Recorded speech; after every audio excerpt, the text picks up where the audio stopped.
கிறிஸ்துவுக்குள் பிரியமானவர்களே, சென்ற வாரத்திலே 1 கொரிந்தியர் புஸ்தகத்திலிருந்து பெண்களை குறித்து பவுல் என்ன சொல்லியிருந்தார் என்பதை கருத்து பார்த்தோம். முக்காடு போடுவதனுடைய உள்ளர்த்தம் என்ன என்கிறதை எந்த அடிப்படையிலே பவுல் பேசியிருந்தார் என்பதை குறித்து எல்லாம் பார்த்தோம். அதாவது பெண்கள் சபையிலே போதிக்கலாமா, போதிக்கக்கூடாதா, ஏன் பவுல் அப்படி சொன்னார் என்கின்ற காரியங்களை குறித்து பார்த்தோம். இந்த வாரத்திலும் சுவிசேஷம் என்றால் என்ன என்பதை குறித்து பார்க்க இருக்கிறோம். பவுலப்போஸ்தலன் சொல்லும்போது என்னுடைய சுவிசேஷம் என்று சொல்லி பவுல் சொல்லுகிறார். பவுல் ஏன் அதை என்னுடைய சுவிசேஷம் என்று சொல்லுகிறார்? இயேசு கிறிஸ்துவின் சுவிசேஷம் என்று சொல்லி நமக்கு தெரியும். இயேசு கிறிஸ்துவை பற்றிய காரியம்தான் சுவிசேஷம். நல்ல சுவிசேஷம்னா நல்ல செய்தி. அப்போ பவுல் சொல்லும்போது என்னுடைய சுவிசேஷம் என்று பவுலாகவே தனியாக ஒரு சுவிசேஷம் எழுதி அப்படி சொல்லுகிறார். அந்த அடிப்படையில் சொல்லுகிறார் என்றால் இல்லை. அவர் கலாத்தியர் நிருபத்தில் அதை குறித்து எழுதும்போது அவர் என்ன சொல்லுகிறார் என்றால், தேவனிடத்திலிருந்து நான் நேரடியாக பெற்றது, தேவன் எனக்கு கற்றுத்தந்தது, நேரடியாக எந்த மனிதர்கள் எனக்கு சொல்லித் தந்தது அல்ல, தேவனிடத்திலிருந்து நான் பெற்றுக்கொண்டது, ஆகையால் அது என்னுடைய சுவிசேஷம் என்கின்ற அடிப்படையில் போல் சொல்லுகிறார். மற்றபடி நானாக உருவாக்கி ஒன்று நான் உங்களுக்கு சொல்லவில்லை என்கிறதை குறித்து கலாத்தியர் நிருபத்திலே நாம் எழுதுகிறோம். நாம் பின்பதாக பார்க்க இருக்கிறோம். இங்கே 1 கொரிந்தியர் 15ஆம் அதிகாரத்திலே பவுல் சுவிசேஷம் அது எவ்விதமாக நாம் பின்பற்றப்பட வேண்டும், எந்த சுவிசேஷத்தை நாம் விசுவாசிக்க வேண்டும் என்கின்ற காரியத்தை குறித்து ஒரு தெளிவை உண்டாக்குகிறதை பார்க்கிறோம். இன்றைக்கு இயேசு கிறிஸ்துவை விசுவாசிக்கிறோம், சுவிசேஷத்தை விசுவாசிக்கிறோம் என்று சொல்லுகிறவர்கள் சரியான சுவிசேஷத்தை விசுவாசிக்கிறார்களா என்கிறதை குறித்து சோதித்தறிய வேண்டிய அவசியம் உள்ளது. காரணம், மனம் திரும்பி சுவிசேஷத்தை விசுவாசியுங்கள் தான் இயேசு கிறிஸ்து சொன்ன நற்செய்தி. பரலோக ராஜ்யம் சமீபமாக இருக்கிறது, மனம் திரும்பி சுவிசேஷத்தை விசுவாசியுங்கள். அப்போ சுவிசேஷத்தை விசுவாசித்தால், மனம் திரும்பி சுவிசேஷத்தை விசுவாசித்தால் நாம் பரலோக ராஜ்யத்துக்குரியவர்களாக மாறிவிடுகிறோம்.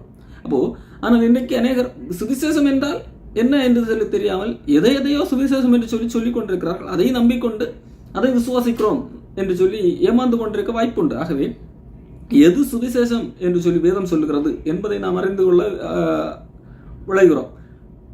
சில நாட்களுக்கு முன்பாக இணையதளத்திலே ஒரு 3 பாஸ்டர்மார்கள் என சொல்லப்படுகிறவர்கள் பேசிக் கொண்டிருக்கிறார்கள். அவர்கள் சொல்லிக் கொண்டிருக்கும் போது சுவிசேஷம் நபருக்கு நபர் மாறுபடும் என்று சொல்லுகிறார்கள். அதாவது அவர்கள் என்ன, ஒரு ஏழையாக இருக்கிறான் ஒரு மனிதன், அந்த நபரிடத்திலே போய் சுவிசேஷம் சொல்வது என்ன? அந்த நபருக்கு ஏற்றபடி சுவிசேஷம் சொல்ல வேண்டும் என்றால், நீ ஏழையாக இருக்கிறாய், நீ பணக்காரனாவாய் என்று சொல்வதுதான் அவருக்குரிய சுவிசேஷம். ஒரு நபர் வியாதியோடு இருந்தால் அந்த நபருக்கு எது சுவிசேஷம் என்று சொன்னால், நீ வியாதியோடு இருக்கிறாய், நீ இந்த வியாதியிலிருந்து குணமடைவாய், ஆரோக்கியமாக இருப்பாய் என்று சொல்வதுதான் சுவிசேஷம். இப்படி சுவிசேஷம் என்றால் நபருக்கு நபர் மாறுபடும் என்பதாக அவர்கள் போதித்துக் கொண்டிருந்தார்கள். ஆனால் வேதம் எதை சுவிசேஷம் என்று சொல்லுகிறது என்பதை குறித்து பார்ப்போம். அதை தவிர்த்து நமக்கு எது நல்லது என்று தோன்றுகிறதை எல்லாம் சொல்வது சுவிசேஷமா, அதனால் என்ன பாதிப்பு என்பதை குறித்து பவுல் இங்கு தெளிவாக எழுதுகிறார். 1 கொரிந்தியர் 15ஆம் அதிகாரம் 1ஆம் வசனம், அன்றியும் சகோதரரே, நான் உங்களுக்கு பிரசங்கித்த சுவிசேஷத்தை மறுபடியும் உங்களுக்கு பிரசங்கிக்கிறேன். பவுல் ஏற்கனவே கொரிந்து சபைக்கு சுவிசேஷத்தை சொல்லி அதன் மூலமாகத்தான் மக்கள் சபைக்கு வருகிறார்கள். அப்போ அந்த மக்களிடத்திலே சில குழப்பங்கள், சில குழப்பவாதிகள் குழப்பத்தை உண்டாக்க முனைகிறார்கள். ஆகவே பவுல் நான் உங்களுக்கு பிரசங்கித்த சுவிசேஷத்தை மறுபடியும் உங்களுக்கு பிரசங்கிக்கிறேன் என்று சொல்லிவிட்டு சொல்லுகிறார், நீங்கள் அதை ஏற்றுக்கொண்டு அதில் நிலைத்திருக்கிறீர்கள், நீங்கள் அந்த சுவிசேஷத்தில் தான் நிலைத்திருக்கிறீர்கள் என்பதை சொல்லிவிட்டு பின் ஏன் அதை சொல்ல வேண்டும்? அந்த சபையில் வருகிற எல்லாரும் அப்படி இருக்க வேண்டும் என்ற அவசியம் இல்லையே. சிலர் ரட்சிக்கப்படாதவர்கள் கூட அங்கே இருக்க வாய்ப்பு உண்டு. ஆகவே உங்களை குழப்புகிறவர்கள் அங்கே இருக்கலாம். ஆகையால் மறுபடியும் உங்களுக்கு ஏற்கனவே பிரசங்கித்த சுவிசேஷத்தை மறுபடியும் தெரியப்படுத்துகிறேன் என்று சொல்லுகிறார். நான் உங்களுக்கு பிரசங்கித்த பிரகாரமாய் நீங்கள் அதை கை கொண்டிருந்தால் அதனாலே நீங்கள் ரட்சிக்கப்படுவீர்கள், மற்றபடி உங்கள் விசுவாசம் விருதாவாய் இருக்குமே. இப்போ பவுல் எதை ரட்சிப்புக்கேற்ற சுவிசேஷம் என்று சொல்லுகிறார்? எதையோ என்று விசுவாசித்தால் அது ரட்சிக்கப்பட்டீர்கள் என்று சொல்லவில்லை. அல்லது நான் சொன்னதை நீங்கள் விசுவாசித்தீர்கள், கூடவே உங்களை குழப்புகிற சிலர் சொல்லுகிற அந்த கருத்துக்களையும் விசுவாசிப்பீர்கள். அப்படியானால் அது விசுவாசமா? அது ரட்சிக்கப்படுதலா? இல்லை. இன்றைக்கு சிலர் இருப்பார்கள், இயேசு கிறிஸ்துவை நான் விசுவாசிக்கிறேன், கூடவே என்னுடைய பழைய ஏற்கனவே இவர்கள் பின்பற்றி கொண்டிருந்த மார்க்கத்தில் உள்ள அவர்கள் கடவுள் என்று சொல்லப்படுகிறார், அவர்கள் அதுவும் நான் விசுவாசிக்கிறேன். இயேசு கிறிஸ்துவும் கடவுள் தான், அந்த நான் ஏற்கனவே பின்பற்றினவரும் கடவுள் தான், எல்லாம் கடவுள் தான், எல்லாம் ஒரே கடவுள் தான் என்கின்ற நம்பிக்கையில் இருக்கிறார்கள். அவர்கள் இயேசு கிறிஸ்துவை விசுவாசிக்கிறேன் என்று சொல்லுகிறார்கள். கூடவே மற்ற மற்ற பலவித கடவுள்கள் இருக்கிறார்கள், எல்லாம் சேர்ந்து எல்லாமே ஒரு கடவுள் தான், பல பரிமாணங்கள் இருக்கிறார்கள் என்கிறதாக நம்புகிறார்கள் என்று வைத்துக்கொள்வோம். அது விசுவாசமா? இல்லை. பவுலுங்க சொல்ல, நான் பிரசங்கித்தது போல நீங்கள் விசுவாசிக்க வேண்டும். நான் உங்களுக்கு என்ன சொல்லி இருக்கிறேனோ அப்படியே நீங்கள் விசுவாசிக்க வேண்டும். உங்களுக்கு தோன்றுகிறபடி, உங்களுக்கு எது கன்வின்சனாக இருக்கிறதோ அதைப்படி விசுவாசிப்பதல்ல. நான் உங்களுக்கு எப்படி பிரசங்கித்தேனோ அந்தபடியே விசுவாசிக்க வேண்டும். அதனால்தான் நீங்கள் ரட்சிக்கப்பட முடியும். மற்றபடி உங்கள் விசுவாசம் விருதாவாக இருக்கும், அது வீணான விசுவாசம். நீங்கள் விசுவாசிப்பது வேஸ்ட். பவுல் தெளிவாக நான் பிரசங்கித்த பிரகாரம் சுவிசேஷத்தை விசுவாசிக்க வேண்டும், இல்லை என்றால் உங்கள் விசுவாசம் வீணாக இருக்கும், விருதாவாக இருக்கும் என்று சொல்லிவிட்டு தான் ஆரம்பிக்கிறார். அன்புக்குரியவர்களே, பவுல் இந்த காரியத்தை ஏன் இவ்வளவு அழுத்தம் திருத்தமாக இந்த கொரிந்து சபைக்கு எழுத வேண்டும் என்றால், கொரிந்து சபையிலே மக்களை எந்த அடிப்படையில் குழப்பினார்கள் என்று சொன்னால், உயிர்த்தெழுதல் எல்லாம் கிடையாது, என்னது இந்த பூமியிலே உயிர்த்தெழுதல் எல்லாம் கிடையாது, நாம் மரித்தோம் என்றால் சத்து, அவ்வளவுதான், மனிதனுடைய வாழ்க்கை முடிந்தது என்கிற அளவே நம்ம இந்த பூமியிலே வாழுகிறோம், வாழுகிற வரைக்கும் தான் வாழ்க்கை, அதன் பிறகு அவ்வளவுதான், வாழ்க்கை எல்லாம் அவ்வளவுதான், முடிந்து விட்டது, உயிர்த்தெழுதல் என்கின்ற ஒன்றே கிடையாது என்கிறதை கொரிந்து சபை மக்களிலே சிலர் புகுத்த நினைத்தார்கள். ஆகவே தான் அந்த காரியத்தை சரி பண்ணுவதற்காகத்தான் பவுல் இந்த காரியத்தை எழுதுகிறார். அப்போ ஏனென்றால் உயிர்த்தெழுதல் என்பது சுவிசேஷத்திலே ஒரு பாகம், அதை குறித்து பவுல் சொல்லுகிறார். அப்போ உயிர்த்தெழுதல் எந்த அளவுக்கு முக்கியம். அப்போ உயிர்த்தெழுதல் இல்லை என்று சொல்லிவிட்டால் நீங்கள் ஏன் இயேசு கிறிஸ்துவை விசுவாசிக்கிறீர்கள்? அது வந்துட்டு இயேசு கிறிஸ்துவை விசுவாசித்தால் இந்த பூமியிலே சில காரியங்களை நாம் சாதிக்கலாம், பூமியிலே நமக்கு கடவுள் வேண்டும் என்பதற்காக தான். அப்போ உலகம் சார்ந்த காரியங்களுக்காக இயேசு கிறிஸ்துவை விசுவாசிக்கிறவர்கள் யார்? உயிர்த்தெழுதல் இல்லை என்று சொல்லுகிறவர்கள். அப்போ இயேசு கிறிஸ்துவை ஏன் விசுவாசிக்கிறீர்கள்? நீங்கள் தான் உயிர்த்தெழுதல் இல்லை என்று சொல்லுகிறீர்கள் அல்லவா? அப்போ ஏன் இயேசு கிறிஸ்துவை விசுவாசிக்க வேண்டும்? இந்த பூமிக்குரிய இம்மைக்குரிய காரியங்களுக்காக. ஆகவேதான் இந்த அதிகாரத்திலே பவுல் சொல்லுகிறார், இம்மைக்காக மாத்திரம் இயேசு கிறிஸ்துவத்தில் விசுவாசம் வைக்கிறவர்களாக இருந்தால் எல்லாரை காட்டிலும் பரிதபிக்கப்படத்தக்கவர்களாக இருப்பீர்கள் என்று சொல்லி என்கின்ற அந்த வார்த்தையை இந்த 1 கொரிந்தியர் 15ஆம் அதிகாரத்திலே பவுல் எழுதுகிறார். சரி, பவுல் இந்த இடத்திலே எது சுவிசேஷம் என்பதை குறித்து சொல்லுகிறார். நான் பிரசங்கித்த பிரகாரம் இந்த சுவிசேஷத்தை நீங்கள் கை கொண்டிருக்க வேண்டும், இல்லாவிட்டால் உங்களுடைய விசுவாசம் வீண். நான் பிரசங்கித்த பிரகாரம் நீங்கள் கை கொண்டிருந்தால், அந்த சுவிசேஷத்தை அப்படியே நீங்கள் விசுவாசித்து ஏற்றுக்கொண்டால் நீங்கள் ரட்சிக்கப்படுவீர்கள், ரட்சிக்கப்பட்டவர்கள் என்ற அர்த்தம். சரி, நான் அடைந்ததும் உங்களுக்கு பிரசங்கித்ததும் உங்களுக்கு பிரதானமாக ஒப்புவித்ததும், நான் தேவனிடத்திலிருந்து அடைந்ததும் பெற்றுக்கொண்டதும் உங்களுக்கு முக்கியமாக ஒப்புவித்ததும் அந்த சுவிசேஷம் என்னவென்றால், கிறிஸ்துவானவர் வேத வாக்கியங்களின் படி நமது பாவங்களுக்காக மரித்து அடக்கம் பண்ணப்பட்டு வேத வாக்கியங்களின்படி 3ஆம் நாளிலே உயிர்த்தெழுந்து அதன் பின்பு கேபாவுக்கும் 12 தரிசனமானார். அதன் பிறகு நிறைய பேருக்கு தரிசனமானார். பின்பு கடைசியாக எனக்கு அகால பிறவி போன்று எனக்கும் தரிசனமானார். அப்போ இதைத்தான் பவுல் இங்கே சொல்லுகிறார். அப்போ சுவிசேஷம் என்பது எது? நான் அடைந்ததும் பிரதானமாக உங்களுக்கு ஒப்புவித்ததும் என்னவென்றால், வேத வாக்கியங்களின்படி கிறிஸ்துவானவர் மரித்தார், அடுத்து அடக்கம் பண்ணப்பட்டார், 3ஆம் நாளில் உயிரோடு எழுந்தார், அதன் பிறகு அநேகருக்கு தரிசனமானார். இதுதான் சுவிசேஷம். சுவிசேஷம் என்பது இவ்வளவு எளிமையா என்னதோ அப்படித்தானே? ஆனால் இந்த சுவிசேஷத்தை தான் பவுல் சொல்லுகிறார், பிரசங்கிக்கிறார். இந்த சுவிசேஷத்தினுடைய இதுதான் சுவிசேஷம். இயேசு கிறிஸ்து நமது பாவங்களுக்காக மரித்தார், அடக்கம் பண்ணப்பட்டார், பின்பு 3ஆம் நாளில் உயிர்த்தெழுந்தார்.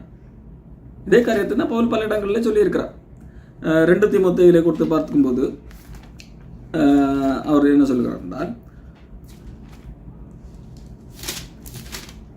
2 தீமோத்தேயு 2ஆம் அதிகாரத்திலே 8ஆம் வசனம், தாவீதின் சந்ததியில் பிறந்த இயேசு கிறிஸ்து தாவீதின் சந்ததியில் பிறந்த அந்த இயேசு கிறிஸ்து என்னுடைய சுவிசேஷத்தின்படி, பவுல் இங்கே தான் சொல்லுது, என் சுவிசேஷத்தின்படியே. என் சுவிசேஷம் என்றால் தேவன் பவுலுக்கு வெளிப்படுத்தின சுவிசேஷம். என் சுவிசேஷத்தின்படியே மரித்தோரிலிருந்து எழுப்பப்பட்டவர் என்று நினைத்துக்கொள்.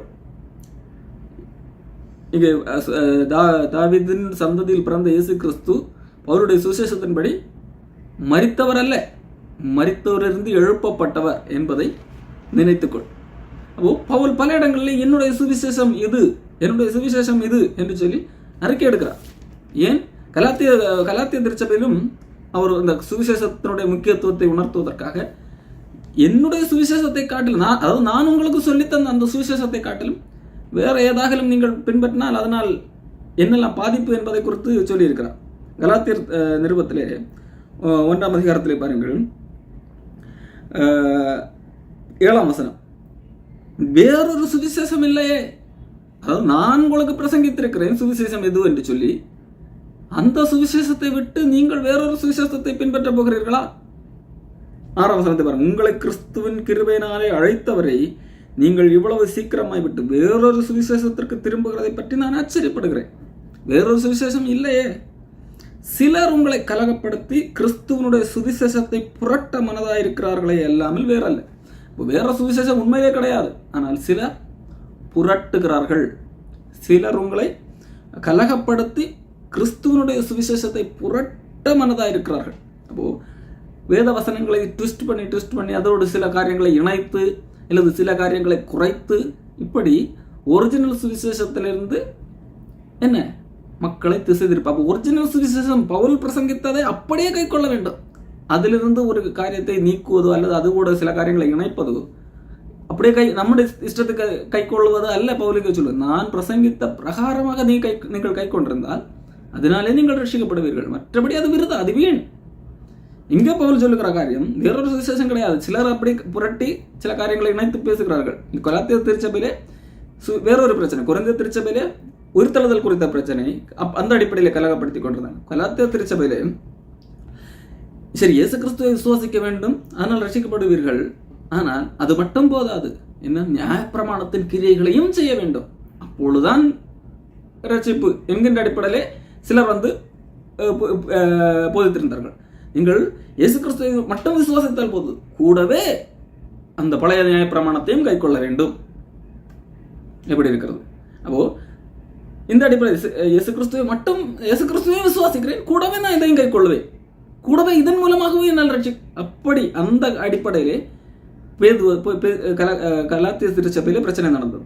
ஆகவே தான் அங்கே பவுல் சொல்லுகிறார், நாங்கள் உங்களுக்கு பிரசங்கித்த சுவிசேஷத்தை இல்லாமல் நாங்களாவது வானத்திலிருந்து வருகிற தூதனாவது வேறொரு சுவிசேஷத்தை பிரசங்கித்தால் அவன் சபிக்கப்பட்டவனாக இருக்க கடவன்.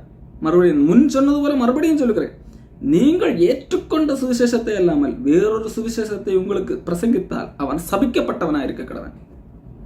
பாருங்கள் பவுல் எந்த அளவிற்கு அந்த சுவிசேஷத்தின் மீது ஒரு பக்தி வைராக்கியத்தை காண்பிக்கிறார் என்பதை பாருங்கள். நான் உங்களுக்கு பிரசங்கித்த பிரகாரம் நீங்கள் கைக்கொள்ள வேண்டும். வேற ஒருத்தன் வந்துட்டு வேற ஏதாகலும் விதத்திலே பிரசங்கித்தால், கொஞ்சம் ட்விஸ்ட் பண்ணி மாற்றி அதை அப்படி பிரசங்கித்தால் அவன் சபிக்கப்பட்டவனா இருப்பான். நீங்கள் அந்த அப்படி மாற்றி பிரசங்கப்பட்ட அந்த சுவிசேஷத்தை நீங்கள் கை கொண்டிருந்தால் அதனால் உங்களுக்கு பிரயோஜனம் இல்லை, அது விருதா வீணாக இருக்கு. நாங்கள் எப்படி பிரசங்க அந்த அடிப்படையில் நீங்கள் கை கொள்ள வேண்டும் என்று சொல்லுகிறார். இந்த கலாத்திய நிருபத்திலே தான் பவுல் சொல்லுகிறார், ஆண்டவர் என்னை தாயின் வயிற்றில் இருக்கும்போது பிரித்தெடுத்தார் என்கிற காரியங்களை எல்லாம் சொல்லி நான் அதை மனுஷனிடத்திலிருந்து கற்றுக்கொள்ளவில்லை. பாருங்கள், நான் 12ஆம் வசனம் 11 சகோதரர், என்னால் பிரசங்கிக்கப்பட்ட இந்த சுவிசேஷம் மனுஷருடைய யோசனையின்படியானது அல்லவன்றி, அதாவது என்னுடைய யோசனையிலிருந்து நான் உங்களுக்கு எழுதி அனுப்பின அந்த சுவிசேஷம் அல்ல இது. நான் ஒரு மனுஷனால் பெற்றதும் இல்லை, ஒரு மனுஷனால் கற்றதும் இல்லை, இயேசு கிறிஸ்துவே எனக்கு அதை வெளிப்படுத்தினார். பவுல் இங்கே சுவிசேஷம் என்று கூறுவது அதை என்னுடைய சுவிசேஷம் என்று பவுல் அது உரிமை பாராட்டுகிறார் அல்லவா? அது பவுலுடைய யோசனையிலிருந்து வந்தது என்று அந்த அடிப்படையில் அல்ல. ஒரு மனுஷரிடத்திலிருந்து நான் பெற்றுக்கொள்ளவில்லை, என்னுடைய யோசனையின்படியாக வந்ததும் இல்லை, இயேசு கிறிஸ்துவே வெளிப்படுத்தினது சுவிசேஷம். அப்போ இந்த சுவிசேஷத்தை நீங்கள் அப்படியே கை கொண்டிருந்தால், பவுல் பிரசங்கித்த பிரகாரமாகவே கை கொண்டிருந்தால் அதனாலே ரட்சிக்கப்படுவீர்கள். இப்போ எந்த அளவிற்கும் வேதத்தில் உள்ளதை உள்ளபடியே கை கொள்வது அவசியம் என்பதை பாருங்கள். பவுல் பிரசங்கித்த சுவிசேஷத்தை பவுல் பிரசங்கித்த பிரகாரமாகவே கை கொள்ள வேண்டும். அப்போ அது பவுல் என்ன பிரசங்கித்தார்? வெறும் ஒரு 3 வரிதானே அல்லது 4 வரிதானே என்று தோன்றலாம். இயேசு கிறிஸ்து நமது பாவங்களுக்காக மரித்து அடக்கம் பண்ணப்பட்டு 3ஆம் நாளிலே உயிர்த்தெழுந்தார். அதன் பின்பு பலருக்கு தரிசனமானார், தம்மை உயிரோடு இருக்கிறவராக காண்பித்தார். அதனோட பொருள். அப்போ இவ்வளவுதானே சுவிசேஷம், இதெல்லாம் விசுவாசிப்பது எழுதுதானே என்று தோன்றும். ஆனால் இந்த 4 வரியை விசுவாசிப்பதாக எண்ணுகிற பலர் இதை சரியாக புரிந்து கொண்டு சரியாக விசுவாசிப்பது இல்லை. அதுதான் இங்கே பிரச்சனை. முதலாவது வேத வாக்கியங்களின்படி. என்னுடைய சுவிசேஷம் என்பது நான் அடைந்தது உங்களுக்கு பிரதானமாக ஒப்புவித்தது என்னவென்றால், கிறிஸ்துவானவர் வேத வாக்கியங்களின்படி மரித்து, நமது பாவங்களுக்காக மரித்து. இயேசு கிறிஸ்து இங்கே பூமியிலே பிறந்து மரித்தார், அடக்கம் பண்ணப்பட்டார், உயிர்த்தெழுந்தார். இது எல்லாமோ ஒரு மனிதன் சென்றதல்ல, தேவனுடைய மகாபரிய திட்டம். ஏற்கனவே திட்டமிடப்பட்டது, வேத வாக்கியங்களிலே முன்னறிவிக்கப்பட்டது. 53 அதிகாரத்தை எடுத்து படித்தால் இதுதான், இதை குறித்து தான் முழுமையாக தீர்க்க தரிசனமாக எழுதப்பட்டிருக்கும். அவர் அசட்டை பண்ணப்பட்டிருந்தார் என்கின்ற காரியங்கள் எல்லாம் எழுதப்பட்டிருக்கும். எங்கும் சொல்லப்பட்ட இதே நம்முடைய பாவங்களுக்காக மரித்தார் என்கின்ற காரியங்கள் எல்லாம் 53 அதிகாரத்தில் இருக்கும். 4ஆம் வசனத்தில், மெய்யாகவே அவர் நம்முடைய பாடுகளை ஏற்றுக்கொண்டு நம்முடைய துக்கங்களை சுமந்தார். 5ஆம் வசனம், நம்முடைய மீறுதல்கள் நிமித்தம் அவர் காயப்பட்டு நம்முடைய அக்கிரமங்கள் நிமித்தம் அவர் நொறுக்கப்பட்டார். நமக்கு சமாதானத்தை உண்டு பண்ணும் ஆக்கனை, அதாவது தண்டனை அவர் மேல் வந்தது, அவருடைய தலங்களால் குணமாகிறோம். இடுக்கணிலும் நியாய தீர்ப்பிலும் இருந்து அவர் எடுக்கப்பட்டார். ஜீவனுள்ளவருடைய தேசத்திலிருந்து அறுப்புண்டு போனார். இந்த பூமியிலிருந்து அவர் மாண்டு போனார். என் ஜனத்தின் நிமித்தம் அவர் பாதிக்கப்பட்டார். மக்களுடைய பாவங்களுக்காக, என் ஜனத்தின் பாவங்களுக்காக, மீறுதலுக்காக, என் ஜனங்களுடைய நம்முடைய அக்கிரமங்களுக்காக என்கின்ற அந்த வார்த்தையை எல்லாம் பாருங்கள். இதைத்தான் 12ஆம் வசனம், அவர் தம்முடைய ஆத்துமாவை மரணத்தில் ஊற்றினார். அக்கிரமக்காரரில் ஒருவராக எண்ணப்பட்டு அநேகருடைய பாவத்தை தாமே சுமந்து அக்கிரமக்காரருக்காக வேண்டிக் கொண்டார் என்கின்ற காரியங்கள் எல்லாம் இது ஏசாயா 53ஆம் அதிகாரத்தில் எழுதப்பட்டிருக்கிறது. இதைத்தான் இங்கு பவுல் சொல்லுகிறார். சுவிசேஷத்தின் முதல் பகுதி, வேத கிறிஸ்துவானவர் வேத வாக்கியங்களின்படி நமது பாவங்களுக்காக மரித்திருக்கிறார்.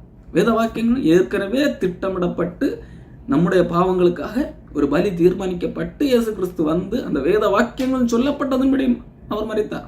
இயேசு கிறிஸ்து 2000 வருடங்களுக்கு முன்பாக மரித்தார் என்றால் அதற்கு முன்பு பல ஆண்டுகளுக்கு முன்பாகவே இவர் இப்படி வருவார், மரிப்பார் என்று சொல்லப்பட்டிருக்கிறது. இன்னும் ஒரு விஷயம் உங்களுக்கு தெரியப்படுத்த விரும்புகிறேன். தானியேல் 9ஆம் அதிகாரத்தை நீங்கள் படித்து பார்ப்பீர்கள் என்று சொன்னால், தானியேல் ஒரு காரியத்தை சொல்லுகிறார். எந்த ஆண்டிலே இயேசு கிறிஸ்து மரிப்பார் என்று கூட தானியேலுக்கு ஆண்டவர் திட்டவும் தெளிவாக வெளிப்படுத்தியிருந்தார்.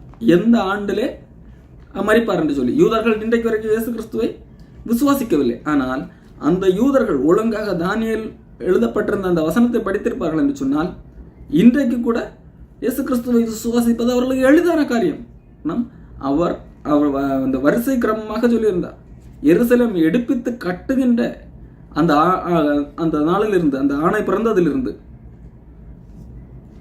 சரியாக 490 வருடங்களை தானியேல் மூலமாக ஆண்டவர் சொல்லி கணக்கிட்டு சொல்லுகிறார். அந்த அடிப்படையிலே 487வது ஆண்டு, 487 ஆண்டுகள் கழித்து இயேசு கிறிஸ்து மரிப்பார் என்று சொல்லி தானியேல் 9ஆம் அதிகாரத்திலே தெளிவாக ஒரு தீர்க்க தரிசனம் சொல்லப்பட்டிருக்கிறது. அந்த தீர்க்க தரிசனத்தின் சொல்லப்பட்ட காரியத்தை நான் வாசிக்கிறேன். தானியேல் 9ஆம் அதிகாரம்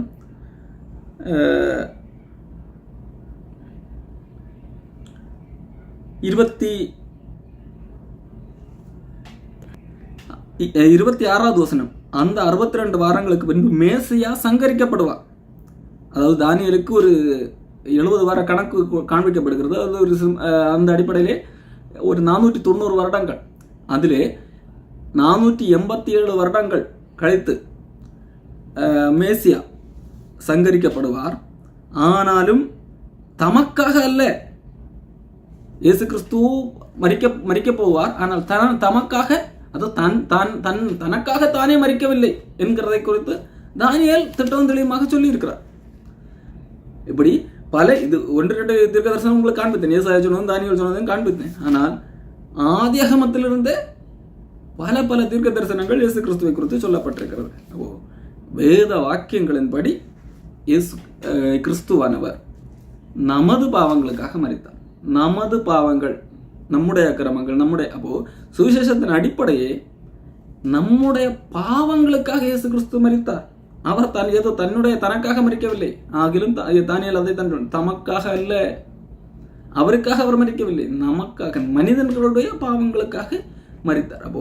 சுவிசேஷத்தை ஒருவர் ஏற்றுக்கொள்ள வேண்டும் என்றால், சுவிசேஷத்தை ஒரு பவுல் பிரசங்கித்தபடியே சுவிசேஷத்தை ஒருவர் விசுவாசிக்க வேண்டும் என்றால், என்னுடைய பாவத்திற்காக இயேசு கிறிஸ்து மரித்தார் என்பதை உணர்ந்து கொள்ள வேண்டும், புரிந்து கொள்ள வேண்டும், ஏற்றுக்கொள்ள வேண்டும். அப்போ நான் ஒரு பாவி என்பதை எந்த ஒரு மனிதன் உணர்கிறானோ அவனால் மட்டும்தான் சுவிசேஷத்துக்கு கீழ்ப்படிய முடியும், அல்லது சுவிசேஷத்தை விசுவாசிக்க முடியும். தான் ஒரு பாவி என்கின்ற அந்த நிலையை அல்லது அந்த எண்ணத்தை உணராத ஒரு மனிதனால் ஒருபோதும் சுவிசேஷத்தை ஏற்றுக்கொள்ளவே முடியாது.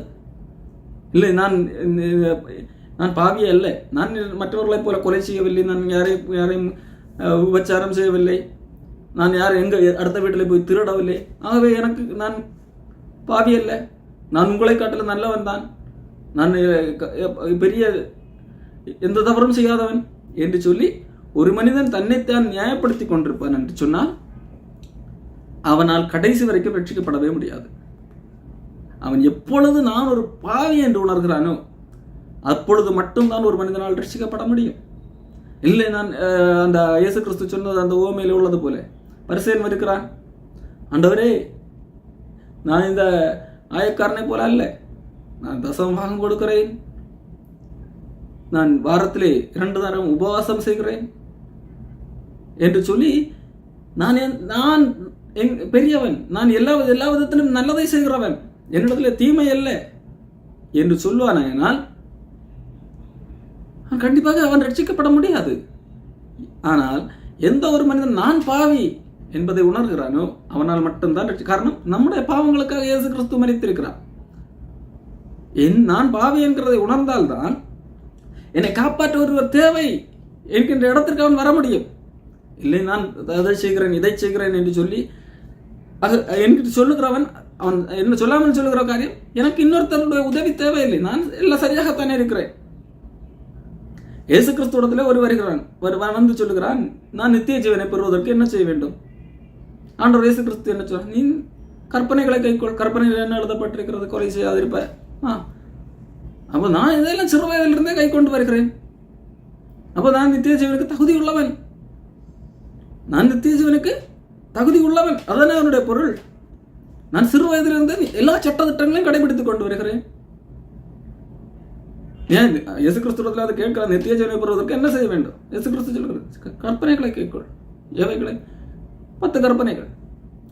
நான் அதை சிறு வயது முதலே கை கொண்டிருக்கிறேன். இப்போ இயேசு கிறிஸ்து பாருங்கள், அவனிடத்திலே அன்பு கூர்ந்து, இயேசு சொல்கிறார், அவனிடத்தில் அன்பு கூர்ந்து அவனை பார்த்து ஒன்னிடத்துல ஒரு குறை உண்டு. மார்க் 10:21 சொல்லப்பட்டிருக்கிறது. என்ன குறை? என்ன குறை ஆண்டவரே? உன்னிடத்தில் ஒரு குறை உண்டு, நீ போய் உனக்கு உண்டானவைகளை எல்லாம் விற்று தரித்திரருக்கு கொடு,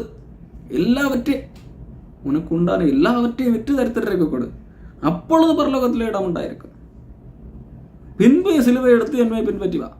அப்போ இது எல்லாம் செய்தால் நித்திய ஜீவன் கிடைக்குமா? கிடைக்கும். அவனால் அது முடியவில்லை.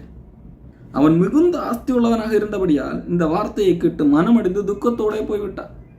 அப்ப இயேசு கிறிஸ்துவன் ஒரு காரியத்தை சொல்றார். அப்பொழுது இயேசு சுற்றி பார்த்து தம்முடைய சீசரை நோக்கி, ஐஸ்வர்யவான்கள் தேவனுடைய ராஜ்யத்தில் பிரவேசிப்பது எவ்வளவு அரிதாயிருக்கிறது.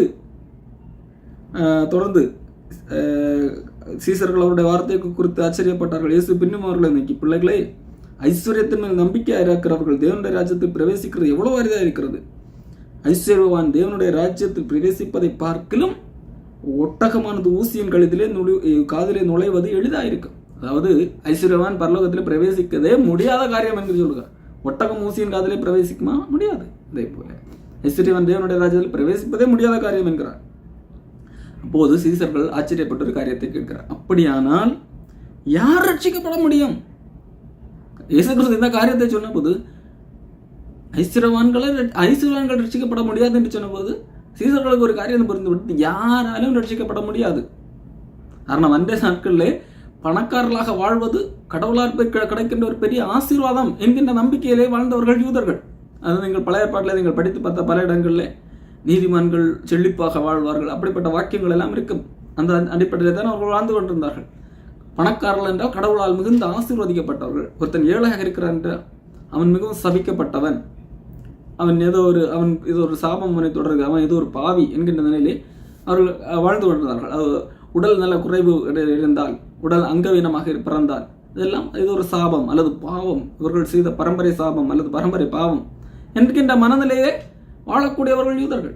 ஆனால் செல்வ செழிப்போடு நல்ல ஆரோக்கியத்தோடு திடகாத்திரமாக ஒருத்தவன் வாழ்கிறான்னு சொன்னால் கடவுளால் ஆசீர்வதிக்கப்பட்டவன், தேவனுக்கு பிரியமானவன் என்கின்ற நினைப்பிலே வாழ்ந்தவர்கள். அப்படிப்பட்ட வேளையிலே ஐஸ்வர்யவனே தேவனுடைய ராஜ்யத்திலே பிரவேசிக்க முடியாது என்று சொல்லி இயேசு கிறிஸ்து சொல்லும்போது சீடர்களுக்கு ஆச்சரியம். அப்படியால் யார் தான் பரலோகத்துக்கு போக முடியும்? யார் தான் நித்திய ஜீவனை பெற முடியும்? அவர்களே போக முடியாது என்று சொன்னால், காரணம் அவர்கள் அன்றைக்கு அதிகமாக தான தர்மம் செய்தார்கள். ஏழைகளால் முடியாதல்லவா? அவர்களுக்கு இருக்கிறதே கொஞ்சம் பணம். அவ்வளவு தான தர்மம் செய்கிறவர்கள், அவர்களெல்லாம் பணக்காரர்களால் அதிக அளவில் தசமபாகம் கொடுக்க முடியும். ஒரு ஏழையால் கொடுக்க முடியுமா? முடியாது. அப்போ அப்படிப்பட்ட பணக்காரர்களாய் பரலோகத்துக்கு போக முடியாது என்றால் யார் தான் ரட்சிக்கப்பட முடியும்? யார் ரட்சிக்கப்படக்கூடும் என்று தங்களுக்குள்ளே சொல்லிக் கொண்டார்கள். இயேசு அவர்களை பார்த்து சொல்லுகிறார், மனுஷனால் இது கூடாது. எந்த ஒரு மனிதனாலும் முடியாது. எந்த ஒரு மனிதனாலும் ரட்சிக்கப்பட முடியாது. 10 கற்பனைகளை நான் கை கொள்ளுகிறேன் ஆண்டவரே என்று சொல்லிக் கொண்டு வந்தாலும் அவனால் முடியாது. அப்படியான எல்லா சொத்துக்களையும் விட்டு வந்தால் முடியுமா? அதுவும் அப்படி சொல்லி வந்திருந்தால் ஆண்டவர் இன்னொரு காரியத்தை அவனிடத்தில் சுட்டி காண்பித்து திருப்பார்.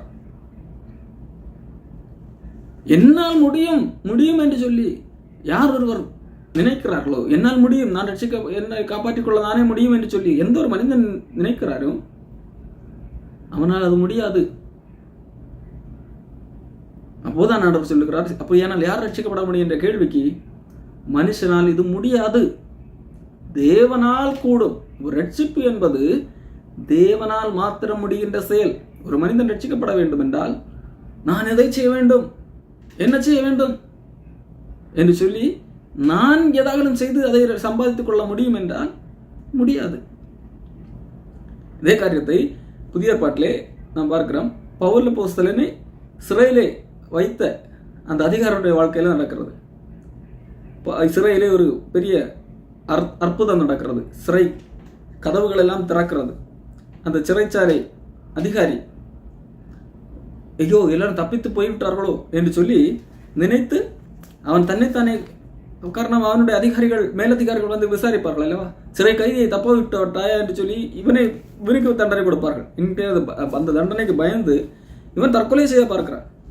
அப்பொழுது பவுல், இல்லை நீ உனக்கு கெடுதி ஒன்றும் செய்து கொள்ளாதே, நாங்கள் இங்கே தான் இருக்கிறோம் என்று சொல்லி பவுல் அப்போஸ்தலன் சொல்லுகிறதை பார்க்கிறோம். அப்பொழுது அவன் ஒரு காரியத்தை கேட்பான், ஆண்டவர் மாதிரி ரட்சிக்கப்படுவதற்கு நான் என்ன செய்ய வேண்டும்? பவுல் அப்போஸ்தலன் ஒரு எளிமையான காரியத்தை சொல்லுவான். என்னது? நீ கர்த்தராகிய இயேசு கிறிஸ்துவை விசுவாசி, நீயும் உன் வீட்டாரும் ரட்சிக்கப்படுவீர்கள். அப்போ இது தேவனால் முடிகின்ற செயல். இப்போ நீ செய்ய வேண்டியது என்ன செய்ய வேண்டும்? என்ன செய்ய வேண்டும்? அதை செய்ய வேண்டுமா, இதை செய்ய வேண்டுமா? தன்னைத்தானே நம்மை காப்பாற்றிக் கொள்வதற்கு எதுவும் செய்ய முடியாது. நம்மை காப்பாற்றிக் கொள்வதற்கு இன்னொரு உதவி தேவை. அதை நீ விசுவாசி, இயேசு கிறிஸ்துவை விசுவாசி. அதுதான் தெளிவாக புரிந்து கொள்ள வேண்டியது. இயேசு கிறிஸ்து நம்முடைய பாவங்களுக்காக மரித்தார். நாம் ஒரு பாவி என்கிற அந்த காரியத்தை உணர்ந்தால் மட்டும்தான். ஒரு பாவியால் தன்னைத்தானே கரையேற்றிக் கொள்ள முடியாது. தான் எந்த ஒரு செயலை செய்தும் அந்த பாவத்திலிருந்து விடுதலை பெற முடியாது. ஒரு பாதாள குழிக்குள்ளாக கிடக்கிற ஒரு மனிதன் எவ்வளவுதான் முயற்சி செய்தாலும் மேலே வர முடியாது. அவரை தூக்கி விடுவதற்கு இன்னொரு உதவி செய்கிறவர் தேவை. பாதாள குழிக்குள்ளாக கிடக்கிறவர் தன்னை உணர்ந்து கொள்ள வேண்டும். நான் பாதாள குழிக்குள் தான் கிடக்கிறேன் என்கிறதை உணர்ந்தால் மட்டும்தான் ஐயோ என்னை காப்பாற்றுதல் ஒரு தேவை என்கிறதை உணர முடியும். என்னை தூக்கிவிட ஒருவர் தேவை என்கிறதை நம்ப முடியும். ஆனால் பாதாள குழிக்குள்ளாக கிடந்து கொண்டு நான் பர்ஃபெக்டாக இருக்கிறேன், என்னை காப்பாற்ற இன்னொருவர் தேவையில்லை என்கிறதை ஒருவர் நம்பும் போது அது அவரை அந்த குழியிலிருந்து காப்பாற்ற முடியாது, இயலாமல் போய்விடும். முதல்ல இப்போ விழுந்து பாதாள குழிக்குள் கிடக்கிறவர் பாதாள குழிக்குள் தான் இருக்கிறேன் என்கிறதை நம்ப வேண்டும். அப்படி நம்பினால் மட்டும்தான் அது இன்னொருவரை விசுவாசிக்க முடியும். சுவிசேஷத்தினுடைய அடிப்படை வேத வாக்கியங்களின்படி நமது பாவங்கள், வேத வாக்கியங்களின் படி மரித்தார் என்பதையெல்லாம் விசுவாசிக்க வேண்டியது. வேத வாக்கியங்களின்படி நமது பாவங்களுக்காக மரித்தார். இன்னைக்கு அநேக கிறிஸ்தவர்களுக்கு விசுவாசம் இயேசு கிறிஸ்து மரித்தார் உயிர்த்தார் என்கின்ற அதை தெரியும். ஒரு சம்பவம் அப்படி நடந்திருக்கிறது, அதை நான் விசுவாசிக்கிறேன். இல்லை இயேசு கிறிஸ்து நமது பாவங்களுக்காக மரித்தார். ஒரு தனிப்பட்ட விதத்தில் சொல்ல வேண்டும் என்றால் இயேசு கிறிஸ்து என்னுடைய பாவத்திற்காக மரித்தார். இயேசு கிறிஸ்து என்னுடைய பாவத்துக்காக மரித்தார் என்கிறதை விசுவாசிக்க வேண்டும். அப்ப என்னுடைய பாவத்திற்காக அவர் மரித்ததனால் அப்போ என்னை கரையேற்றி அதை நான் விசுவாசிக்கிறேன் என்றால் நான் பாவி என்கிறதை உணர்ந்து கொள்ளுகிறேன். அப்படியானால் நான் காப்பாற்றப்படுவது என்னுடைய செயலால் அல்ல, தேவனுடைய கிருபையால். காரணம், அவர் எனக்காக மரித்திருக்கிறார். நான் என்னுடைய பாவத்திற்கான தண்டனையை அவர் ஏற்றார். அதை நான் விசுவாசிக்கிறேன். தொடர்ந்து இயேசு கிறிஸ்து நம்முடைய பாவங்களுக்காக மரித்து அடக்கம் பண்ணப்பட்டார். அவர் மரித்ததோடு மட்டுமல்ல, அவர் அடக்கம் பண்ணப்பட்டார். வேத வாக்கியங்கள் படி நமது பாவங்களுக்காக மரித்து அவர் அடக்கம் பண்ணப்பட்டார். இப்போ இன்றைக்கு பலர் நாங்கள் மரித்தோம், நாங்கள் அடுத்து உயிர்த்தோம், மரித்து விட்டு பரலோகத்துக்கு எல்லாம் போயிட்டு வந்து, அல்லது சிலர் சொல்வார்கள் நாங்கள் மரித்து நரகத்துக்கு போயிட்டு நரக காட்சியெல்லாம் கண்டு விட்டு நாங்கள் உயிர் பெற்றோம். இப்படியெல்லாம் சில சோசியல் மீடியாவில் சில காட்சிகளை எல்லாம் பார்த்திருப்பீர்கள். இன்னும் சிலர் நாங்கள் மரித்தவர்களை உயிரோடு எழுப்பினோம் என்றெல்லாம் சொல்வார்கள். அந்த சாட்சியை பாருங்கள். பெரும்பாலான கோமா நிலையில் இருந்திருப்பார்கள். அவர்கள் மரித்த எழும்பினோம் என்பதெல்லாம் கதை விடுவார்கள். ஆனால் இங்கே இயேசு கிறிஸ்து மரித்தார் என்பதற்கு முக்கியமான காரியமே அவர் மரித்து அவர் அடக்கம் பண்ணப்பட்டு 3 நாள் கல்லறையில் இருந்தார். அவர் மரித்து அடக்கம் பண்ணப்பட்டார். அவர் கல்லறையில் வைக்கப்பட்டார். அவர் இறந்ததற்கு அத்தாட்சி அவரை சோதனை செய்து கல்லறையில் அடக்கினார்கள். அப்போ இயேசு கிறிஸ்து மரித்தார், அவர் அடக்கம் பண்ணப்பட்டார் என்கிறது மிக மிக முக்கியம். அவர் மரித்தார் என்பதற்கான ஒரு அத்தாட்சி அவருடைய அடக்கம் பண்ணுகின்ற செயல். இயேசு கிறிஸ்து மரித்தார், அடக்கம் பண்ணப்பட்டார், 3ஆம் நாளிலே உயிர்த்தெழுந்தார். இயேசு கிறிஸ்து மரித்தார், உயிர்த்தார், அடக்கம் பண்ணப்பட்டார். மரித்தார், அடக்கம் பண்ணப்பட்டார், 3ஆம் நாளிலே உயிர்த்தெழுந்தார். இயேசு கிறிஸ்து உயிர்த்தெழுந்ததும் அவர் தேவனுடைய குமாரன் என்கிறதுக்கான இன்னொரு அத்தாட்சி. இயேசு கிறிஸ்து நம்முடைய பாவங்களுக்காக மரித்தார், சரி. ஆனால் இயேசு கிறிஸ்து உயிர்த்தெழாமல் இருந்திருந்தால் அவர் எப்படி தேவகுமாரன் என்று சொல்லி நமக்கு விளங்கும்? ரோமர் 1ஆம் அதிகாரம் 5ஆம் வசனத்திலே பவுலப்போஸ்தலன் இதைத்தான் சொல்லுகிறார். ரோமர் 1ஆம் அதிகாரம் 5ஆம் வசனம், மாம்சத்தின்படி தாவீதின் சந்ததியில் பிறந்தவரும் பரிசுத்தமுள்ள ஆவியின்படி தேவனுடைய சுதன் என்று மரித்தோரிலிருந்து உயிர்த்தெழுந்ததினாலே பலமாய் ரூபிக்கப்பட்ட தேவகுமாரனுமாயிருக்கிறார். இயேசு கிறிஸ்து மரித்தோரிலிருந்து எழுந்ததினால்தான் அவர் தேவனுடைய சுதன் என்று பலமாய் ரூபிக்கப்படுவதற்கான ஒரு சாட்சி. இயேசு கிறிஸ்து மரிக்கும் போது நம்முடைய பாவத்திற்கான தண்டனை அங்கே நிறைவேறியது. அவர் நம்முடைய பாவத்திற்காக மரித்தார். அதோடு நம்முடைய பாவங்களுக்கான தண்டனையை அவர் சுமந்து தீர்த்தார். ஆனால் அவர் ஏன் எழும்ப வேண்டும்? அவர் எழும்பாவிட்டால் அவர் தேவனுடைய குமாரன் என்பதற்காக அந்த பலமான அத்தாட்சி இல்லாமல் போய்விடும். மட்டுமல்ல, அவர் அவர் செய்த குற்றத்திற்காகத்தான் மரித்தார் என்பது போல மாறிவிடும். இயேசு கிறிஸ்து நம்முடைய பாவங்களுக்காக மரித்திருக்கிறார். அப்போ நம்முடைய பாவங்களை மரிக்க வேண்டும். நம்முடைய பாவங்களுக்காக ஒருவர் மரிக்க வேண்டும் என்றால் பாவம் உள்ள ஒரு மனிதனால் பாவம் உள்ள மனிதனுக்காக மரிக்க முடியாது. உதாரணத்துக்கு சொல்லு, நான் குழியிலே கிடக்கிறேன் என்று சொன்னால் என்னை காப்பாற்றுவதற்கு ஒருவர் தேவை என்பதை நான் உணர்ந்து விட்டேன். ஆனால் என்னை காப்பாற்றுகின்ற நபரும் என்னோடு கூட குழியிலே கிடந்து கொண்டு என்னை காப்பாற்ற முடியுமா என்று கேட்டால் முடியாது. அவரும் என்னோடு கூட குழியிலே தான் கிடக்கிறார். அப்போ என்னை காப்பாற்ற வேண்டும் என்றால் கரையிலே நிற்கின்ற ஒரு மனிதனால் தான் முடியும். கரையிலே நிற்கின்ற ஒரு மனிதனால் மட்டுமே என்னை காப்பாற்ற முடியும். அப்போ என்னுடைய பாவத்தை ஒருவர் சுமக்க வேண்டும் என்றால், என்னுடைய பாவத்திற்கான தண்டனையை இன்னொருவர் பெற்றுக்கொள்ள வேண்டும் என்றால், இன்னொரு பாவியால் அதை பெற முடியாது. இன்னொரு பாவியால் எனக்காக தண்டனை அந்த பாவியினுடைய தண்டனையை இன்னொரு பாவியால் பெற முடியாது. இன்னொரு பாவி என்னுடைய தண்டனை பெறுவதாக இருந்தால் அது அந்த பாவியினுடைய தண்டனை தான்.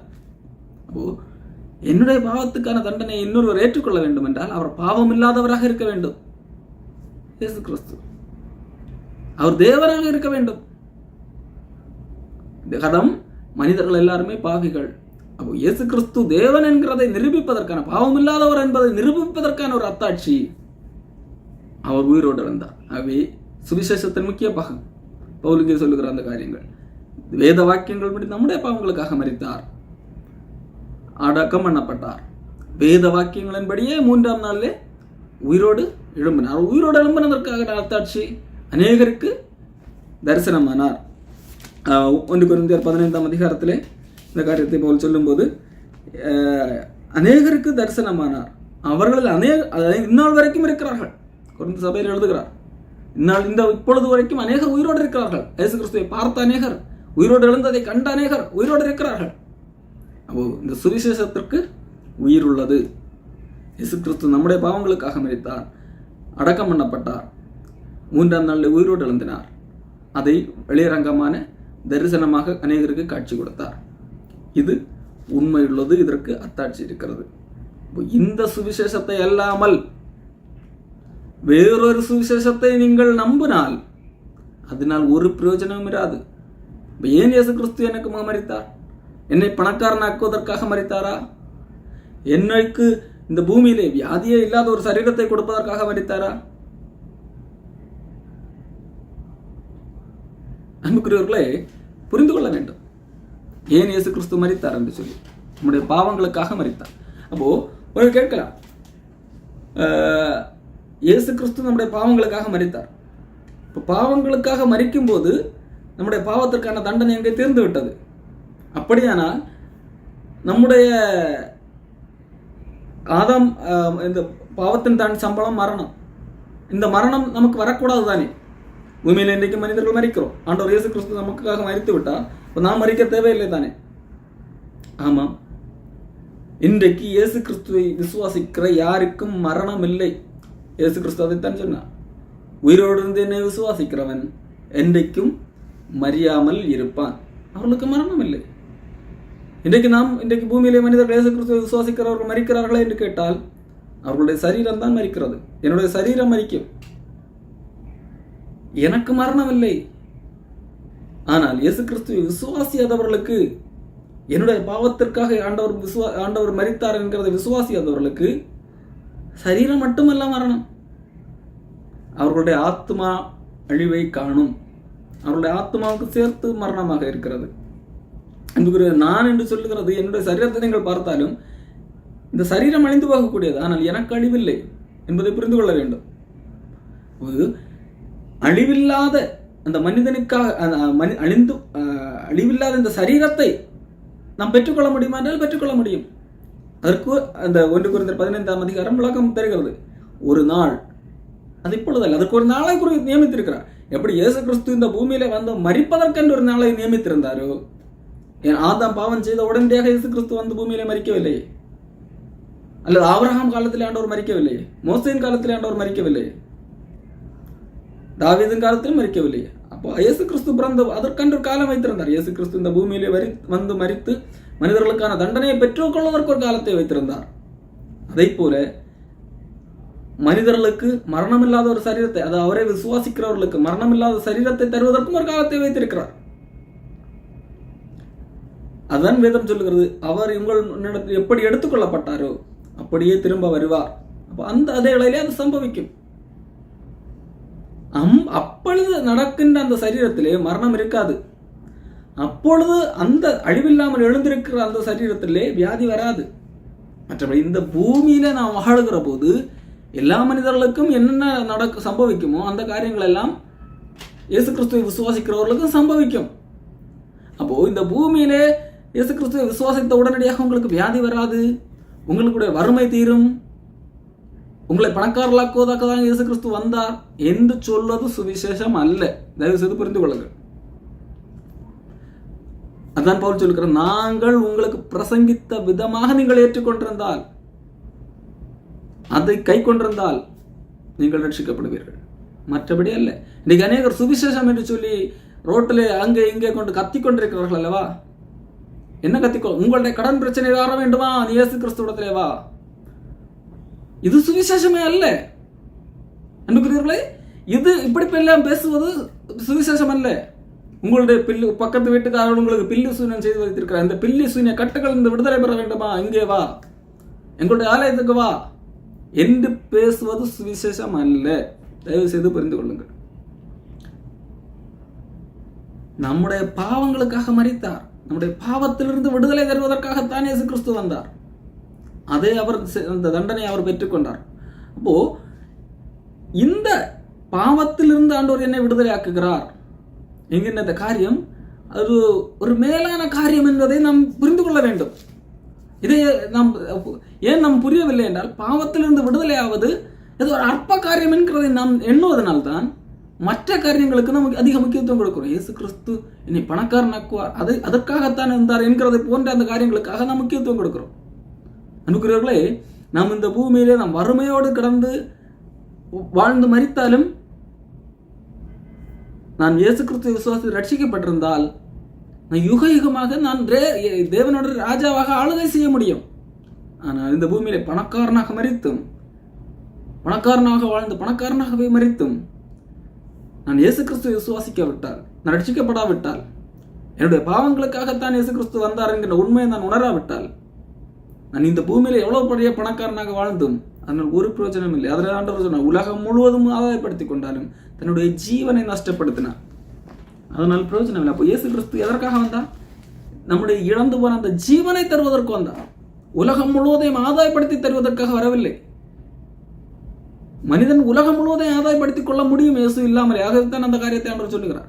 மனிதன் உலகம் முழுவதையும் ஆதாயப்படுத்தி கொண்டாலும் ஜீவனை நஷ்டப்படுத்தினால் அவனால் என்ன லாபம்? அப்போ இயேசு கிறிஸ்து இல்லாமலே இந்த உலகத்தை ஆதாயப்படுத்திக் கொள்ள முடியும் என்கிறது தான் அதனுடைய காரியம், இயேசு கிறிஸ்துவை சொன்ன காரியம். அப்போ இயேசு கிறிஸ்து நம்முடைய பாவங்களுக்காக மரித்தார். அப்போ பாவம் எவ்வளவு கொடூரமானது என்பதை நாம் புரிந்து கொள்ள வேண்டும். நாம் பாவி என்பதை புரிந்து கொள்கிறோம், அந்த பாவம் எவ்வளவு கொடூரமானது என்பதை புரிந்து கொள்ள வேண்டும். அந்த பாவம் அவ்வளவு கொடூரமானது என்கிறதுனால் தான் கடவுளை மறிக்க வேண்டிய சூழ்நிலைக்கு தள்ளப்படுகிறார். பாவம், நம்முடைய பாவம் கடவுளையே மறிக்க வைக்கிறது. கடவுளையே மறிக்கத்தக்க காரியங்களை செய்ய வைக்கிறது. அவர் மறிக்க வேண்டிய அவசியம் இல்லை.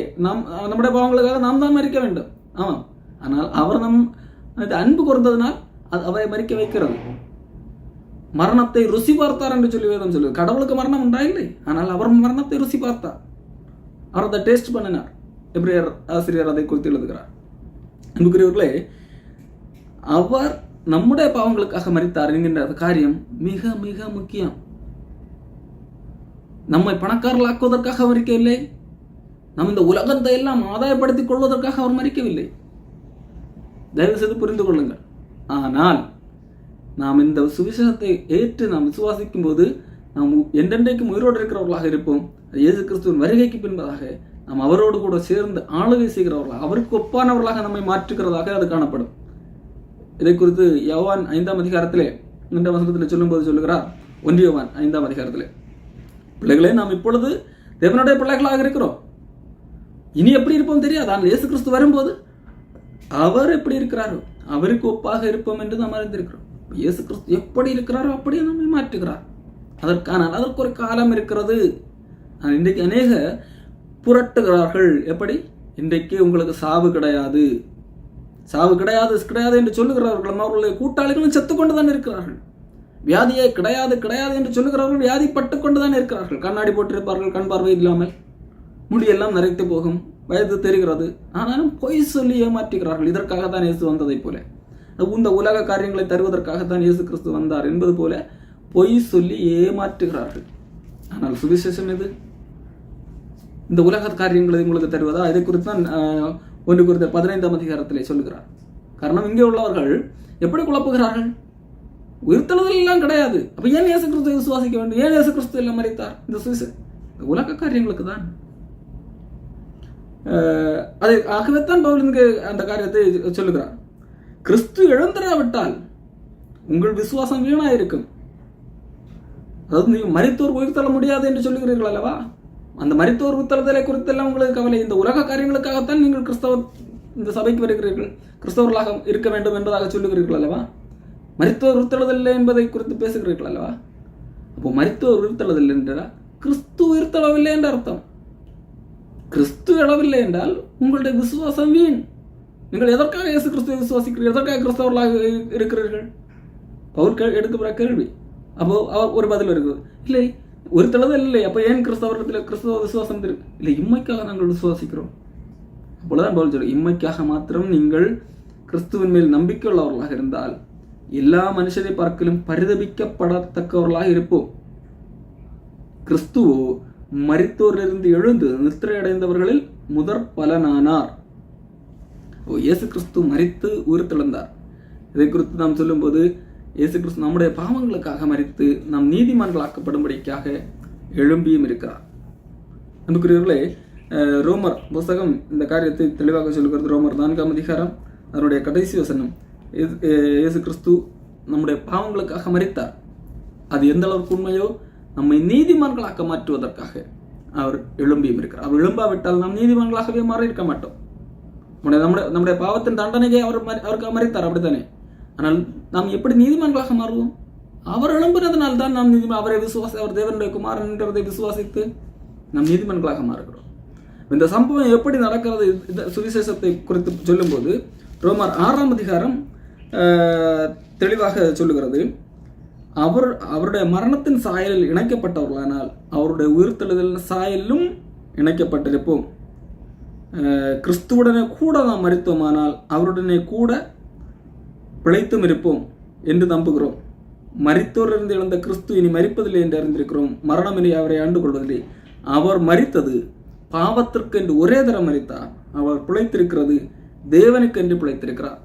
இயேசு கிறிஸ்து இங்கே ரோமர் புஸ்தகத்திலே 6ஆம் அதிகாரத்திலே பவுல் சொல்லுகிற இந்த காரியம் என்பது, இயேசு கிறிஸ்து மரித்த போது என்ன நடந்தது, எனக்குள்ளாக என்ன நடந்தது என்கின்ற அந்த காரியத்தை பவுல் சொல்லுகிறார். அப்போ இயேசு கிறிஸ்து நமது பாவங்களுக்காக மரித்தார், அடக்கம் பண்ணப்பட்டார், உயிர்த்தெழுந்தார் என்கிறதா சுவிசேஷம் என்று பார்த்தோம். இந்த சுவிசேஷம் எப்படி எனக்குள்ளாக கிரியை செய்கிறது, எப்படி என்னை நீதிமானாக மாற்றுகிறது, எப்படி என்னை ரட்சிக்கப்பட்டவனாக மாற்றுகிறது என்கிறதுக்கான விளக்கத்தை ரோமர் 6ஆம் அதிகாரத்திலே பவுல் சொல்லுகிறார். ரட்சிக்கப்பட்டவர்களுக்கு நியாயப்பிரமாணம் இல்லை, எந்த கிரியையும் செய்து நீதிமானாக மாற முடியாது என்று சொல்லி வேதம் சொல்லுகிறது. சில கேள்வி இருக்கிறது. அப்போ ரட்சிக்கப்பட்டவர்களுக்கு கிறிஸ்தவர்களுக்கு எந்த சட்டமும் இல்லை என்று சொல்லுகிறீர்கள், அப்போ அவன் எப்படி வேண்டுமானாலும் வாழலாம் என்று சொல்லுகிறீர்கள், அப்படியானால் பாவம் செய்யலாமா அப்படி என்று சொல்லி ஒரு கேள்வி இருக்கிறது அல்லவா? அப்படிப்பட்ட கேள்விக்கு தான் இந்த இடத்துல பதில் சொல்லுகிறார். என்ன, பாவத்துக்கு மரித்த நாம் இனி அதில் எப்படி பிழைத்திருப்போம்? கேள்வி கேட்கிறார். அந்த கேள்வியோட சொல்லி, கிருபை பெருகும்படிக்கு பாவத்தில் நிலைநிற்கலாம் என்று சொல்லலாமா? கூடாது. பாவத்துக்கு மரித்த நாம் இனி அதிலே எப்படி பிழைத்திருப்போம்? அப்போ ரட்சிக்கப்படுதல் என்று சொல்லுகிற அந்த நிகழ்வு என்பது பாவத்துக்கு மரிக்கின்ற நிகழ்வு. இதான் சுவிசேஷத்தை விசுவாசிக்கும் போது நடக்கிறது. பவுல் சொல்லுகிற அந்த சுவிசேஷம் இருக்கிறதா, இயேசு கிறிஸ்து நம்முடைய பாவங்களுக்காக மரித்து அடக்கம் பண்ணப்பட்டு வேத வாக்கியங்கள் 3ஆம் நாள் உயிர்த்தெழுந்தார் என்கின்ற சம்பவம், நம்முடைய பாவத்திற்காக இயேசு கிறிஸ்து மரித்தார் என்று சொல்லும் போது அது என்ன? நான் ஒரு பாவி என்பதை ஒத்துக்கொள்கிறேன். இந்த பாவம் மரணத்துக்கு நேரானது, மரணத்துக்கு நேரானது. இந்த மரணத்தை தான் இயேசு கிறிஸ்து சந்தித்தார். அப்போ அங்கே உண்மையிலே மரித்தது அவரோடு கூட நான் இங்கே மரித்திருக்கிறேன். என்னுடைய பாவத்திற்கான தண்டனையை அவர் பெற்றார், நான் இங்கே பெற்றிருக்கிறேன். எனக்கு பதிலாகத்தான் அவர் பெற்றார். அப்போ அந்த தண்டனை யாருக்குரியது? எனக்குரியது. அப்போ அங்கே மரித்தது நான். இதைத்தான் சொல்லுகிறார் பவுல் அப்போஸ்தலன் ரோமர் 6ஆம் அதிகாரம். அவருடைய மரணத்தின் சாயலில் நாம் இணைக்கப்பட்டவர்களாக இருந்தால், அப்போ அவருடைய அந்த மரணத்தின் சாயலிலே அவர் மரித்தார். அவர் எதற்காக மரித்தார்? பாவத்திற்காக மரித்தார். அவர் பாவம் செய்யவில்லை, நாம் பாவம் செய்ததற்காக அவர் மரித்தார். அந்த மரணத்தின் சாயலிலே நாம் இணைக்கப்பட்டிருந்தால், நான் செய்த பாவத்திற்காக தண்டனையை பெற்றுவிட்டேன், நான் செய்த பாவத்திற்காக நான் மரித்து விட்டேன், சிலுவையே மரித்து விட்டேன், என்னுடைய பாவத்திற்கான தண்டனையை நான் பெற்றுவிட்டேன். நான் பெற்றுவிட்டேன் என்றால் நேரடியாக நான் பெற்றுவிடவில்லை, இயேசு கிறிஸ்து பெற்றார், அது நான் எனக்கு பதிலாக பெற்றார். அந்த தண்டனையை நான் முடித்து விட்டேன். அந்த சாயலில் நான் இணைத்து விட்டால், பாவத்திற்கான தண்டனையை இயேசு கிறிஸ்து பெற்ற போது அந்த மரணத்தின் சாயலில் நான் அந்த தண்டனையை பெற்றேன், என்னுடைய பாவத்திற்கான தண்டனையை நான் பெற்றுவிட்டேன் என்று சொல்லி யார் ஒருவர் நம்புகிறானோ, நான் அந்த பாவத்திற்கான தண்டனையை அனுபவித்து விட்டேன், நான் அந்த பாவத்திற்கு மரித்து விட்டேன். அந்த மரணத்தின் இயேசு கிறிஸ்து அந்த மரணத்தின் சாயலில் இணைக்கப்பட்டவன் அவருடைய உயிர்த்தெழுதலின் சாயலில் இணைக்கப்பட்டிருப்பான். இயேசு கிறிஸ்து பாவத்திற்கான தண்டனையை பெற்றார், அவர் உயிர்த்தெழுந்தார். அவர் பிழைத்திருக்கிறது தேவனுக்கென்று பிழைத்திருக்கிறார். இயேசு கிறிஸ்து ஏன் பிழைத்திருக்கிறார்? தேவனுக்கென்று பிழைத்திருக்கிறார். அப்போ நான் இதை விசுவாசிக்கிறேன், அங்கே மரித்தது நான் என்று விசுவாசிக்கிறேன், அப்போ அங்கே உயிர்த்தெழுந்தது அதுவும் நான் என்று விசுவாசிக்கிறேன். இதுதான் சொல்லுகிறேன். அப்படியே நீங்களும் உங்களை பாவத்துக்கு மரித்தவர்களாகவும், ரோமர் 6:11 பாவத்துக்கு மரித்தவர்களாகவும் நம்முடைய கர்த்தராகிய இயேசு கிறிஸ்துவுக்குள்ளாக தேவனுக்கென்று பிழைக்கிறவர்களாகவும் எண்ணிக்கொள்ளுங்கள். அப்போ நான் பாவி, என்னுடைய பாவத்திற்காக இயேசு கிறிஸ்து மரித்தார், அங்கே மரிக்க வேண்டியது நான். அந்த தண்டனையை பெற்றது நான் என்னுடைய பாவத்திற்கான அங்கே தண்டனையை நான் பெற்றுவிட்டேன். நான் பெற்றுவிட்டேன் என்றால் இயேசு கிறிஸ்து எனக்காக பெற்றுவிட்டார். அங்கு அவரோடு கூட நானும் சிலுவையில் அறையப்பட்டேன். கிறிஸ்துவோடு கூட நானும் பாவத்திற்காக மரித்து விட்டேன். இயேசு கிறிஸ்து உயிர்த்தெழுந்து விட்டார். அவர் தேவனுக்காக பிழைக்கும்படியாக எழுந்து விட்டார். நானும் அவரோடு கூட தேவனுக்கென்று பிழைக்கும்படியாக புது மனிதனாக எழுந்து விட்டேன். இதான் ரட்சிக்கப்படுதல். ஒரு மனிதன் ரட்சிக்கப்படுகிறான் என்றால் நான் இயேசு கிறிஸ்துவை விசுவாசித்து விட்டேன் என்று சொல்லி எப்படியோ வாழ்வது அல்ல. ஒரு மனிதன் ரட்சிக்கப்பட்ட மனிதன் அப்படி வாழ முடியாது. காரணம், அவன் பாவத்திலிருந்து விடுதலை பெற விரும்பி, பாவம் கொடூரமானது, தேவனை என்னை விட்டு பிரிக்கின்ற அந்த செயல். ஆகவே இதிலிருந்து விடுதலை பெற விரும்புகிறேன், இந்த குடியிருந்த பாதாள குடியிருந்த கரையேற விரும்புகிறேன் என்று சொல்லுகிறவனுடைய செயல். இப்போ இயேசு கிறிஸ்து அந்த செயலை செய்து விட்டார். எனக்காக அவர் மரித்து அடக்கம் பண்ணப்பட்டு அந்த பாவத்துக்கான தண்டனையை பெற்று உயிர்த்தெழுந்தார். அவரோடு கூட நானும் உயிர்த்தெழுந்து விட்டேன்.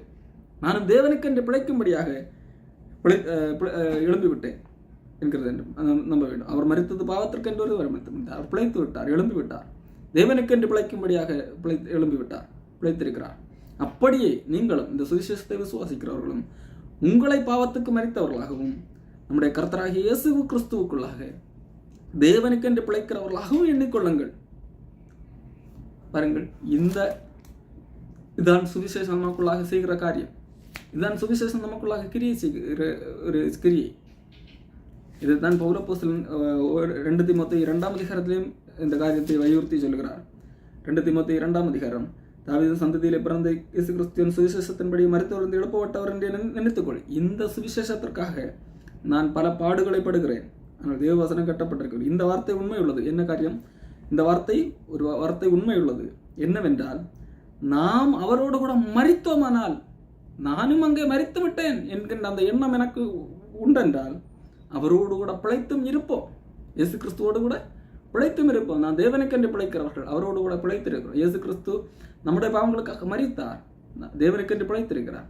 அப்போ நானும் அங்கே மரித்தேன், என்னுடைய பாவத்திற்காக அங்கே மரித்தேன், சிலுவையில் அறையுண்டேன், இயேசு கிறிஸ்துவோடு கூட நானும் மரித்திருக்கிறேன் என்கிறதை மரித்தோமானால், நம் பாவத்துக்கு மரித்தோம் என்கிறது அந்த உண்மையை புரிந்து கொண்டோம் என்னால் அவரோடு கூட பிழைத்தும் இருப்போம். அவரோடு கூட பாடுகளை சகித்தார்.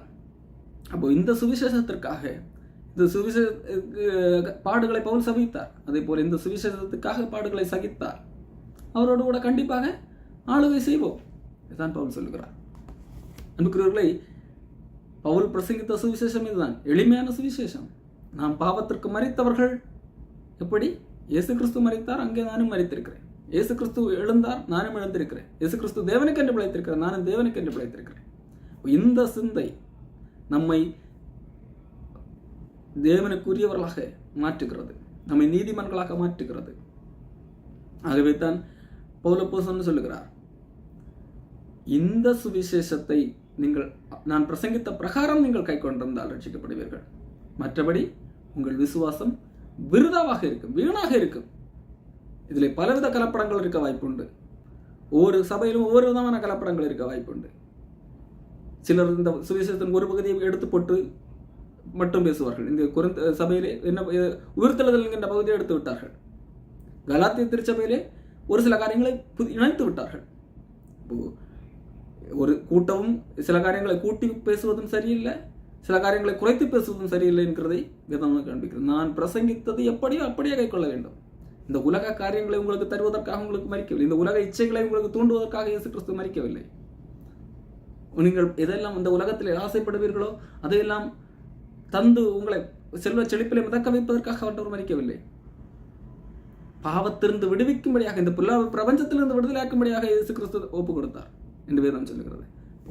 இயேசு கிறிஸ்து மரித்ததை நம்மை பாவத்திலிருந்து விடுதலையாக்க, பண ஆசையிலிருந்து விடுதலை தர.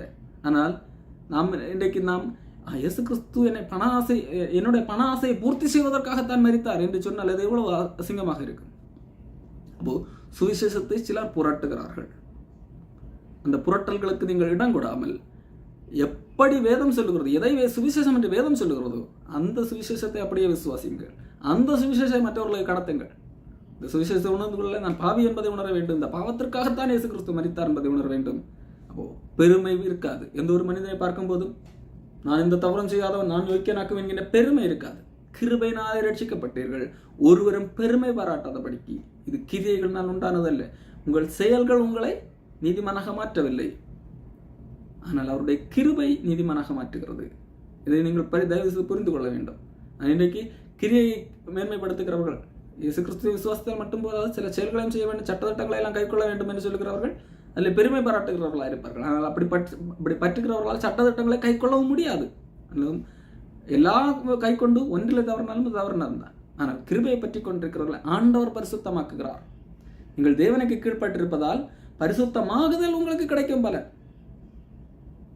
அப்போ அது அன்பு நிமித்தம் நம்ம கிரியை செய்து நமக்குள்ளாக ஆண்டவர் கிரியை செய்து நம்ம நடத்துகிற காரியம், அது நம்மை பரிசுத்தப்படுத்தி கொண்டே இருக்கும். ஆனால் நான் இந்த காரியங்களை எல்லாம் கை கொண்டு இது நிமித்தம் இப்படியெல்லாம் செய்தால்தான் என்கின்ற அந்த இடம் வரும்போது அது நம்மை பெருமையுள்ளவர்களாக காட்டுகிறது. அது நம்முடைய செயலால் தான் நான் நீதிமானாக முடியும் என்கின்றது போன்ற ஒரு தோற்றத்தை உண்டாக்கும். அது தவறான காரியம். சுவிசேஷம் பல விதங்களிலே பல இடங்களிலே புரட்டப்படுகிறது. இந்த விஷயங்களில் தயவு செய்து ஜாக்கிரதையாக இருங்கள். எப்படி வேதம் சொல்லுகிறது அந்த அடிப்படையில் தான் விசுவாசிக்க வேண்டும். கூட்டவும் கூடாது, குறைக்கவும் கூடாது, புரட்டவும் ட்விஸ்ட் பண்ணவும் கூடாது.